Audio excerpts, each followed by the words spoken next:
하나님의 말씀은 에스겔서 43장입니다. 하나님의 말씀은 에스겔서 43장입니다. 그 후에 그가 나를 데리고 문에 이르니 곧 동쪽을 향한 문이라. 이스라엘 하나님의 영광이 동쪽에서부터 오는데 하나님의 음성이 많은 물소리 같고 땅은 그 영광으로 말미암아 빛나니 그 모양이 내가 본 환상 곧 전에 성읍을 멸하려 올 때에 보던 환상 같고 그발 강가에서 보던 환상과도 같기로 내가 곧 얼굴을 땅에 대고 엎드렸더니 여호와의 영광이 동문을 통하여 성전으로 들어가고 영이 나를 들어 데리고 안뜰에 들어가시기로 내가 보니 여호와의 영광이 성전에 가득하더라. 성전에서 내게 하는 말을 내가 듣고 있을 때에 어떤 사람이 내 곁에 서 있더라. 그가 내게 이르시되 인자야 이는 내 보좌의 처소 내 발을 두는 처소 내가 이스라엘 족속 가운데에 영원히 있을 곳이라. 이스라엘 족속 곧 그들과 그들의 왕들이 음행하며 그 죽은 왕들의 시체로 다시는 내 거룩한 이름을 더럽히지 아니하리라. 그들이 그 문지방을 내 문지방 곁에 두며 그 문설주를 내 문설주 곁에 두어서 그들과 나 사이에 겨우 한 담이 막히게 하였고 또 그 행하는 가증한 일로 내 거룩한 이름을 더럽혔으므로 내가 노하여 멸망시켰거니와 이제는 그들이 그 음란과 그 왕들의 시체를 내게서 멀리 제거하여 버려야 할 것이라. 그리하면 내가 그들 가운데에 영원히 살리라. 인자야 너는 이 성전을 이스라엘 족속에게 보여서 그들이 자기의 죄악을 부끄러워하고 그 형상을 측량하게 하라. 만일 그들이 자기들이 행한 모든 일을 부끄러워하거든 너는 이 성전의 제도와 구조와 그 출입하는 곳과 그 모든 형상을 보이며 또 그 모든 규례와 그 모든 법도와 그 모든 율례를 알게 하고 그 목전에 그것을 써서 그들로 그 모든 법도와 그 모든 규례를 지켜 행하게 하라. 성전의 법은 이러하니라. 산꼭대기 지점의 주인은 지극히 거룩하리라. 성전의 법은 이러하니라. 제단의 크기는 이러하니라. 한 자는 팔꿈치에서부터 손가락에 이르고 한 손바닥 너비가 더한 것이라.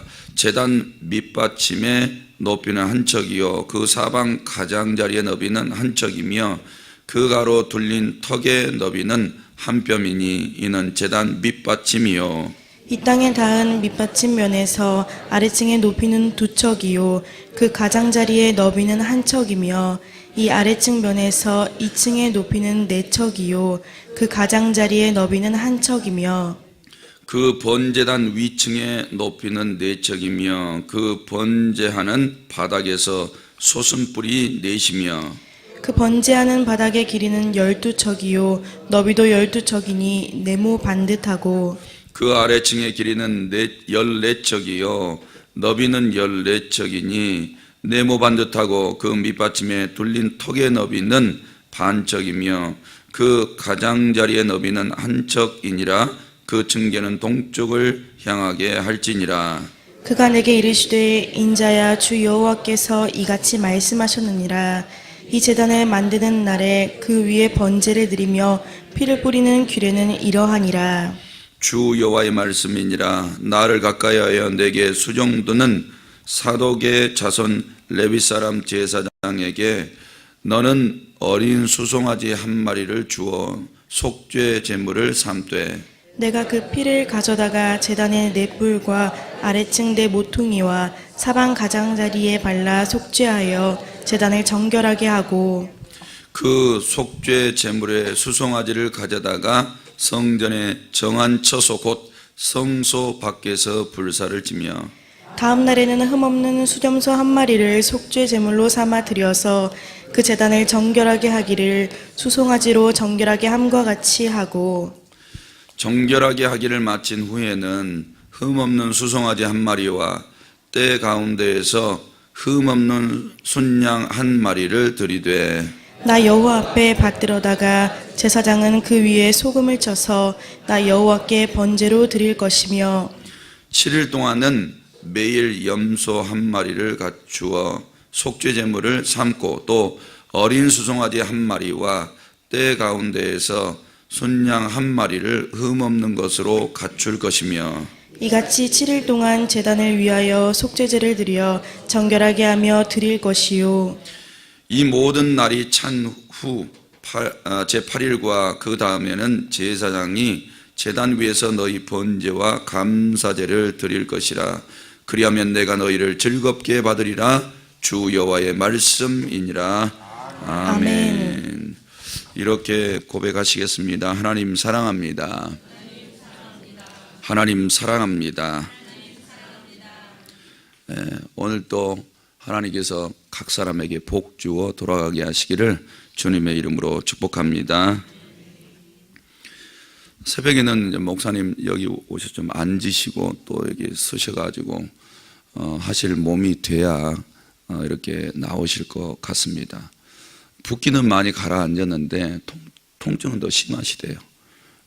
이게 만약에 수술을 하게 되면 그 판을 밑에다가 이제 받치셔야 되는 거래요. 뭐 핀으로 고정하고 이런 게 아니고. 그러다 보니까 지금 이제 움직이지 마시고 그렇게 하셔야 되는데, 주일날 또 자리를 비우실 수도 없고 또 담임 목사님께서 설교를 하셔야 되기 때문에 오늘 2부 3부는 그 높은 의자 그걸 가지고 아마 하실 것 같습니다. 위에서 기도해 주셔야 되는데 오늘 또 연달아서 3시간 하셔야 되잖아요. 2부 3부 또 새가정학교 이렇게 하셔야 되니까 기도 많이 해 주시길 바랍니다. 오늘 본문 1절에서 5절은 성전에 가득한 하나님의 영광입니다.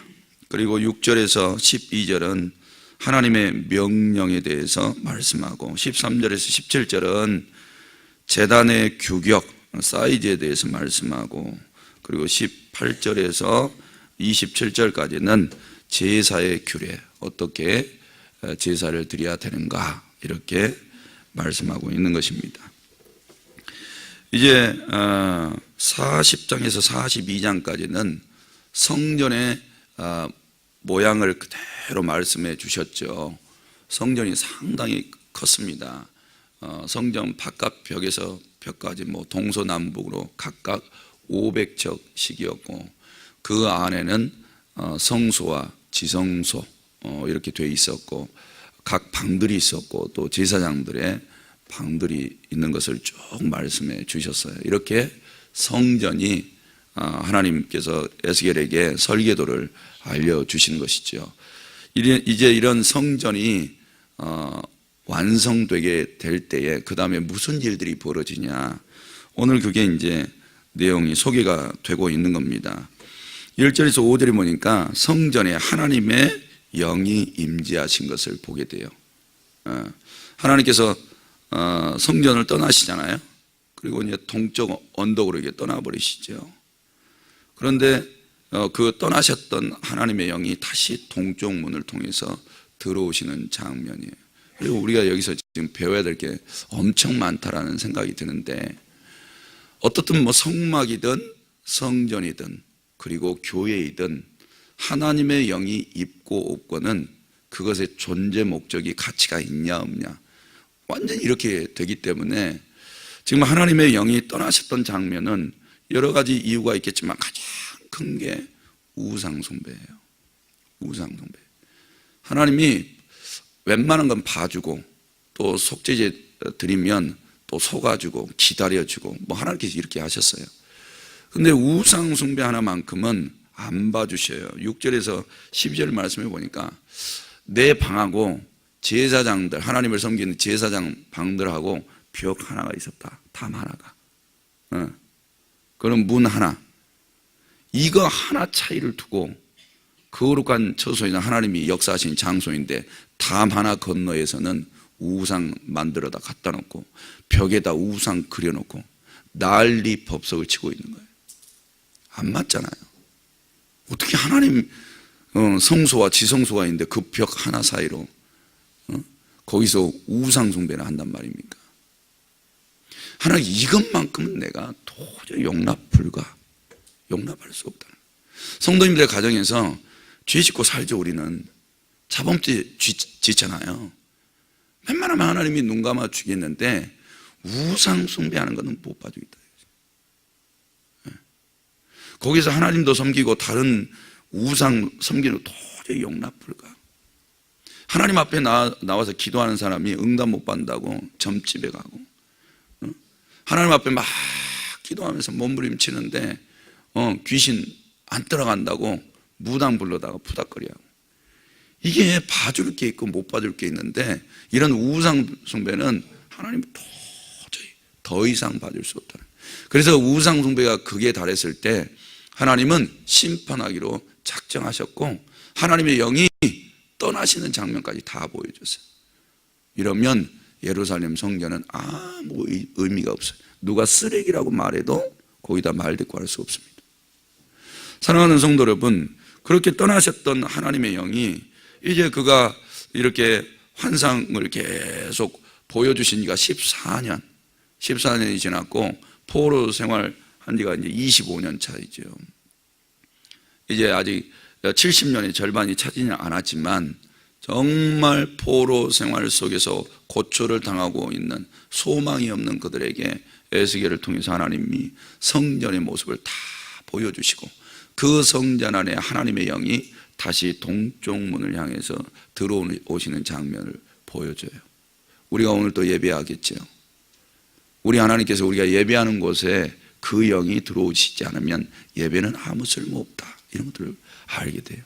그래서 우리가 이 성전에 나올 때에 하나님을 바라보고 그분을 사모하고 그분을 기대하고 그분을 섬기려고 하는 마음을 들고 와야지 하나님이 그곳 가운데 오시지. 화려한 찬양이 있고 오케스트라의 웅장한 음악이 있고 멋있는 사역자들의 나이스한 옷을 입고 어떤 재래 의식에 따라서 예배의 형식만 갖춘다고 오시는 하나님이 아니시라는 거예요. 지금 이렇게 성전 가운데 임하시는 하나님을 예배하는 그 장면을 통해서도 이 하나님을 섬기는 게 대충 형식적으로 할 문제가 아니구나. 하나님은 철저하게 이렇게 교회당이 있는데 이 안에서 어떤 절차를 통해서 하나님을 섬겨야 하는지를 보여주고 있는 거예요. 어떻든 성도들의 심령에 성령 하나님이 이제 직접 들어오셔야 되는데 성령 하나님께서 임재하시느냐 그렇지 않느냐, 이런 차이가 엄청나다는 거예요. 죽고 사는 문제, 생명이 있고 없고 이런 문제가 되기 때문에 성도 여러분, 오늘도 사모하세요. 하나님, 우리 오병이어 교회에 하나님 임재해 달라고. 하나님이 이곳에 안 오시면 우리는 빈 껍데기라고, 송장과 다름이 없다고, 차라리 이전에 와서 예배 안 드린 게 더 낫다고, 이곳에 찾아올 의미가 없다고, 이곳에 하나님이 우리의 연합하에서 예배하는 그곳 가운데 하나님이 오셔야 우리에게 소망이 있고 그것이 우리의 삶의 목적이고 전부이라고. 하나님 오시라고. 안 오시면 아무 소망이 없다고, 빛도 없다고, 이렇게 하나님을 찾고 사모하는 마음으로 나오시면 하나님께서 역사해 주실 줄로 믿습니다. 오늘 이제 1절에 동쪽을 향한 문이라, 2절에 이스라엘 하나님의 영광이 동쪽에서부터 오는데 하나님의 음성이 많은 물소리와 같고 땅은 그 영광으로 말미암아 빛났다. 2절에 보니까 세 가지를 보여주죠. 하나님의 영광이 나타나요. 그리고 하나님의 음성도 에스겔이 듣게 돼요.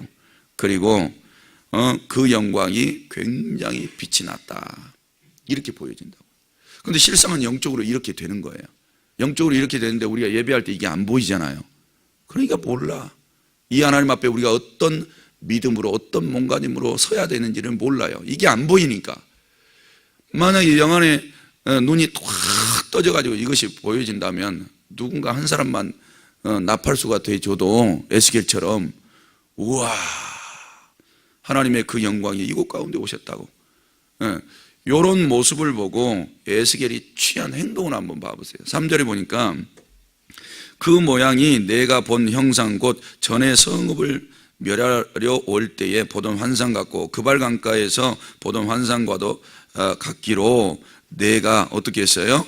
곧 얼굴을 땅에 대고 엎드렸더니, 하나님의 영광이 오니까 그 앞에서 이 에스겔이 예배자라면 엎드리는 자세를 보여주고 있는 거예요. 엎드리는. 왜? 하나님은 거룩하시고 하나님의 얼굴을 본 자는 즉각 사망이에요. 하나님은 너무 거룩하시고 가까이 대할 수 있는, 어떤 피조물이라도 가까이 갈 수 있는 그런 시시한 신이 아니시라고. 거룩하시고 존귀하신 하나님인데, 이 피조물로서의 인간, 죄를 가지고 있는 이 인간이 할 수 있는 최대한의 예의, 우리 이 피조물로서 보여야 될 그 자세, 그런 자세를 나타내주고 있는 거죠. 얼굴을 땅에 나쁜 말로 쳐박는 거죠. 그렇게 바짝 엎드려서 하나님을 경외하는 장면이 나와요. 근데 우리는 이렇게 하지 않잖아요. 고개 꼿꼿하게 들고 와서 적어도 마음을 엎드리는 그런 모양새도 없고 이렇게 나오잖아요. 이곳에서 드려지는 이런 예배들은 우리가 하나님을 아련하는 장소예요. 그렇기 때문에 우리가 세상 욕망이라든지 세상의 어떤 생각, 이런 세상적인 풍습을 가지고 이곳에 나와서 하나님을 예배할 그런 모습은 아니에요. 성도 여러분, 마음을 낮추셔요. 하나님만이 절대자이시고 그분은 생명을 쥐고 있잖아요. 모든 것을 통치하고 계시잖아요. 그분에 의해서 사람들이 죽고 사는 거잖아요. 복받고 저주받고 하는 거잖아요. 그분께 우리의 모든 인생이 다 달려있기에 이 새벽에도 나와서 모든 걸 다 맡기고 있잖아요. 내 영혼과 내 가족과 내 미래도 다 맡기시잖아요. 그분께. 사랑하는 성도 여러분, 에스겔과 같은 이런 자세, 신앙의 자세를 통해서 우리도 하나님 앞에 오늘 또 넙죽 엎드려서, 하나님, 나는 무익합니다. 아무 쓸모도 없습니다. 내 영을 이곳으로 이끌어 주신 분이 하나님이시니 감사드립니다. 내가 오늘 내 영과 내 마음과 내 목숨, 내 온 힘을 다해서 하나님만 예배하며 섬기게 하옵소서. 이런 마음으로 낮춰 나아가셔서 하나님을 높이신다면 기뻐 받아주실 줄로 믿습니다. 그래서 4절에 여호와의 영광이 동문을 통하여 성전으로 들어가고 영이 나를 들어 데리고 안뜰에 들어가시기로 내가 보니 여호와의 영광이 성전에 가득하더라. 할렐루야. 이 장면이 오늘 우리가 예배하는 날 이루어져야 돼요. 이게 일시적으로 이루어져서도 안 돼요. 하나님이 항상 그곳 가운데 오셔서 그렇게 임재해 주셔야 돼요.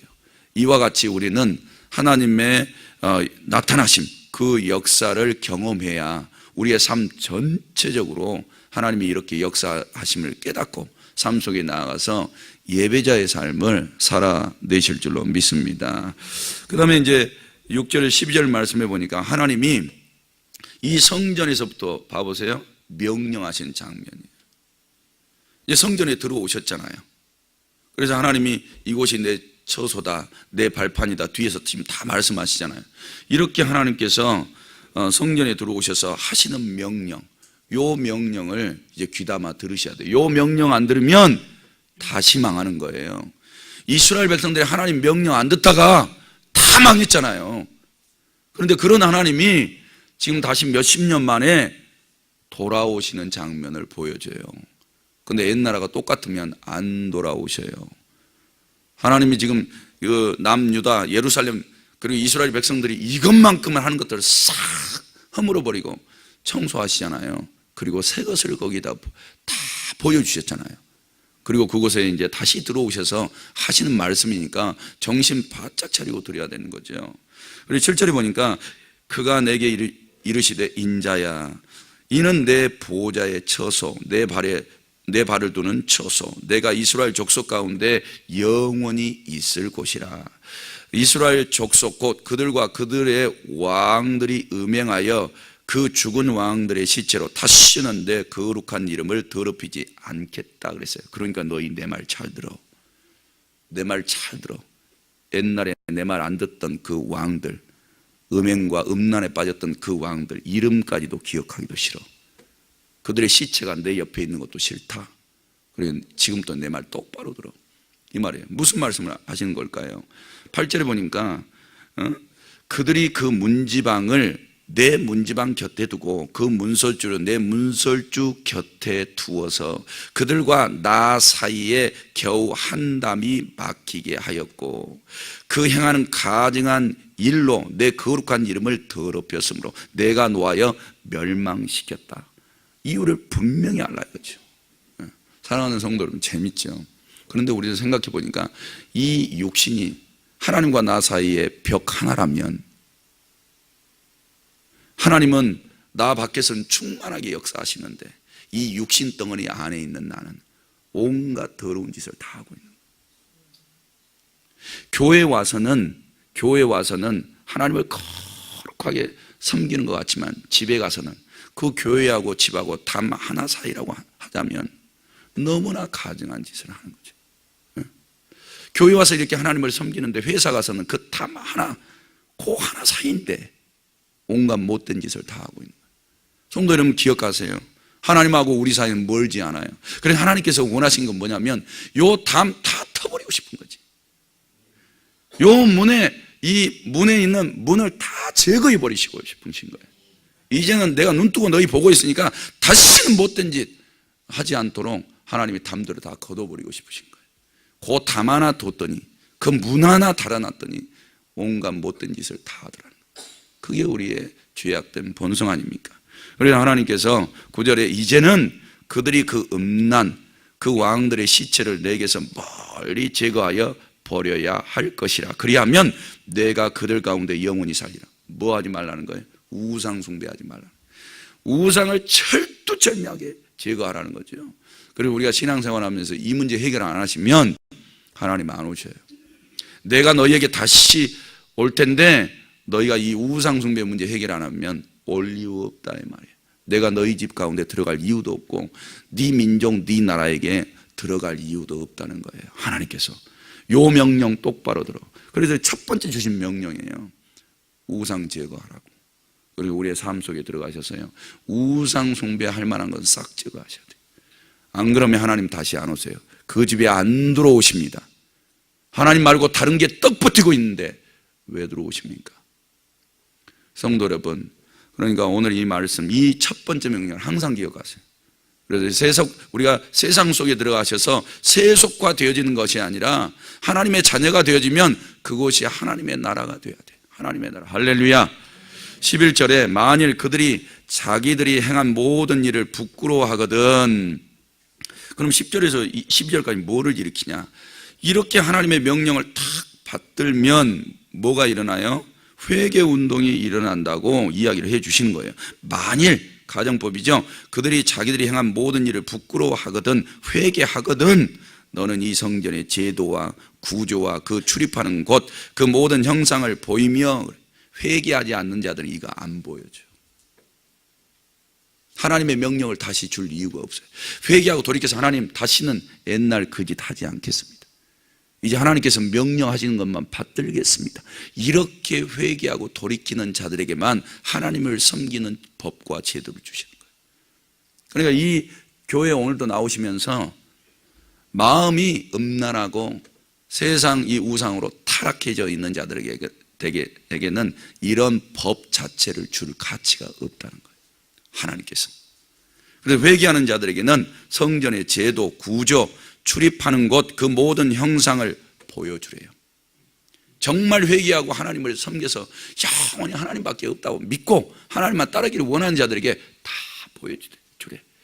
하나님을 믿고 따르려고 하는 자들에게 못 보여줄 게 없다 이거죠. 하나님은 다 보여주실 터인데 그런데 하나님 아닌 다른 것들이 들어있는 자들에게는 용납 못하겠다는.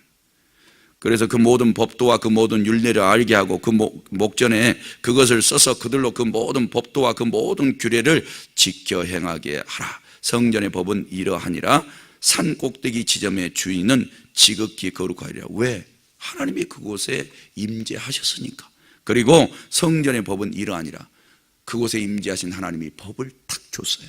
이제 이 법을 따라서 하나님 앞에 나아가셔야 돼요. 성도 여러분, 그런데 이런 구약의 절차까지도 하나님 싹 걷어가 버리셨어요. 그리고 하나님의 영을 직접 부어주신 거예요. 그래서 우리는 성령 못 받으시면 회개 자체가 안 일어나요. 성령 받으셔야 돼요. 반드시 성령 받아야 이제 하나님 앞에 나아가야 될 길을 알게 되고 하나님을 섬기는 법도 알게 돼요. 성령이 임재하시면 우리 마음을 에스겔처럼 탁 낮춰주시는 거예요. 그리고 하나님을 섬기고 영화롭게 하도록 도와주시는 거예요. 그런 은혜가 있기를 바랍니다. 그리고 13절에서 17절은 이 제단 하나님이 사방에서 다 보이도록 만들어 놓으셨어요. 너희 이거 거룩하게 하라는 거예요. 함부로 취급하지 말라는 거예요. 그리고 여기서 드리는 제사의 절차를 마지막으로 쭉 알려주세요. 쭉 알려주시는데 하나님께서 이렇게 말씀하셨어요. 18절에 이 제단을 만드는 날에 그 위에 번제를 드리며 피를 뿌리는 규례는 이러하다. 그래서 이 제단 자체도 거룩하게 해야 되는데 어떤 절차가 있냐? 19절에 보니까 수종드는 사독의 자손 레위 사람 제사장에게 사독 자손 레위 사람 중에서 그 제사장을 택해서 하라는 거예요. 이것도 하나님이 정하신 거예요. 그러니까 사독과 그 후손 중에서 인정받은 거죠. 그렇게 해서 어린 수송아지 한 마리를 주어 속죄 제물을 삼으라는 거예요. 그 피를 가져다가 제단 네 뿔에 그 다음에 네 모퉁이 제단을 다 정결하게 하래요. 그리고 속죄 제물 수송아지를 가져다가 성전에 정한 처소 성소 밖에 불사를 해요. 그리고 다음 날에는 흠없는 순염소 한 마리를 속죄 제물로 삼아서 그 제단을 또 정결케 하래요. 요것을 7일 동안 하랍니다. 7일 동안 25절에 7일 동안은 매일 염소 한 마리를 갖추어 속죄 제물을 삼고 어린 수송아리 한 마리와 때 가운데서 순양 한 마리를 흠없는 것으로 갖출 것이며 7일 동안 계속 하래요. 거룩이 이렇게 중요해요. 하루만 해서 될 일이 아니에요. 그럼 일주일 동안 하나님 앞에 나와서 우리가 예배하려면 나머지 6일 동안 뭐 해야 된다는 거예요? 거룩한 그 성전을 거룩하게 하는 일을 하래요. 거룩하게. 그리고 나서 나한테 오래요. 27절 말씀에 이 모든 날이 찬 후 제8일과 그 다음에는 제사장이 제단 위에서 너희 번제와 감사제를 드릴 것이라. 그리하면 내가 너희를 즐겁게 받으리라. 요 하나님이 지금 성전에 다시 들어오셔서 임재하시고 거기서 말씀하신 하나님이 즐겁게 우리를 받아주시는 절차예요. 이런 절차. 구약에는 이렇게 해서 하나님 앞에 다시 나아가게 된 거예요. 성도 여러분, 거룩은 우리 몫이에요. 개개인들에게 달려 있어요. 그러니까 성경 많이 읽으셔요. 그리고 우리의 마음에 더러운 것들을 다 씻어내요. 그리고 그분의 명령을 받들겠다고. 하나님이 예배하라는 방식이 이제 다 알려달라고. 내 안에서 성령 하나님 그렇게 내가 온전한 예배자가 되도록 깨닫게 해달라고. 그리고 하나님 앞에 나아가서 하나님을 즐겁게 해드리세요. 오늘 이 하루가 그런 하루가 되시기를 주님의 이름으로 축복합니다. 하나님 아버지, 이 새벽에도 11조 그리고 감사 일천 번제물 제목 그리고 성지순례 헌금 등을 드렸습니다. 우리 하나님 받으시고 하늘 곳간에 쌓으시며 성경에 약속하신 대로 은혜와 복을 주옵소서. 이 하루도 온 마음 다하여 거룩하신 하나님을 향해 나아가 마음과 목숨과 뜻을 다하여 하나님을 섬길 때에 즐겁게 받아 주옵소서.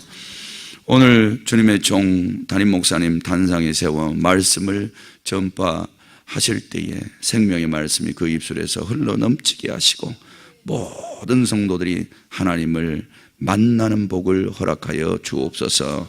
모든 영광 하나님 앞에 올려드리고 예수님의 이름으로 기도드립니다. 아멘. 오늘도 말씀 생각하시면서 기도하시기 바랍니다.